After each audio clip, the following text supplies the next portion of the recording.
Our early morning anchor, Wake Up Sally Mack, is out in the middle of the storm. She has barely been able to stand up. And Sally, it looks like you're on solid ground. I'm still seeing a lot of water around you, though.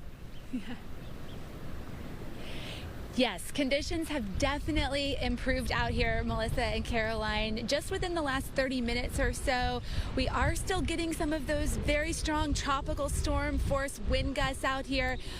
But luckily the rain has stopped, and so you don't see the wind pushing the water as much. There is still a current out here, and you can still see the water moving pretty quickly. And of course, the damage is already done for some drivers out here who drove right into very deep water here at the intersection of Harwin and Hillcroft. Luckily, this driver was able to get out. We just saw him get picked up by a friend a few minutes ago. So hopefully he is getting to safety, but unfortunately, his car is totaled. Let me walk you a little bit this way. You can see just all of the debris in the water. I mean, this is what it's going to look like on so many streets around Houston that are dealing with this flash flooding right now. It is going to take a while to clean up. We have seen and heard some really wicked noises out here. The tops of some of these buildings, of these strip centers here in the Harwin district, being ripped off, pieces of them flying through the street here, now submerged underwater. There are still drivers that are making their way through this flooded intersection. This is certainly not advised.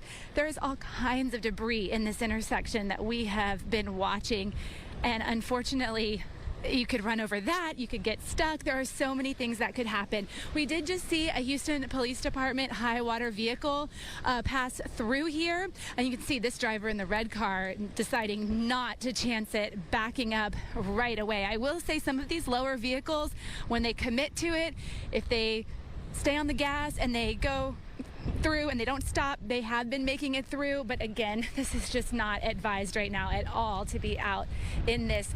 The city of Houston says they have made about 30 or so high water rescues. Most of those high water rescues have involved drivers in their cars that have gotten stranded. This awning was at one point up, and we watched it as it fell down, was swinging back and forth.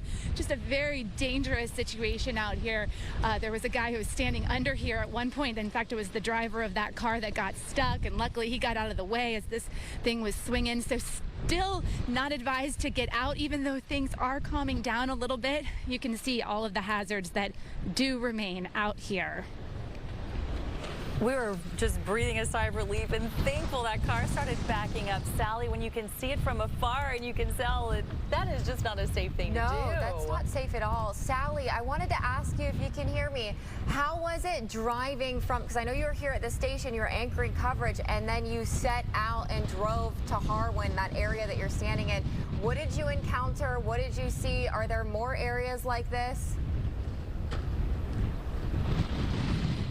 Yes, it was a pretty straight shot from the station over here. I just had to hop on 59 and then exited Hillcroft. At the time, though, we were getting some of the strongest wind gusts. So it was, a 10 and 2 white knuckle kind of a drive going like 40 miles an hour on the interstate over here. Luckily, when I exited, the feeder road did have a passable lane.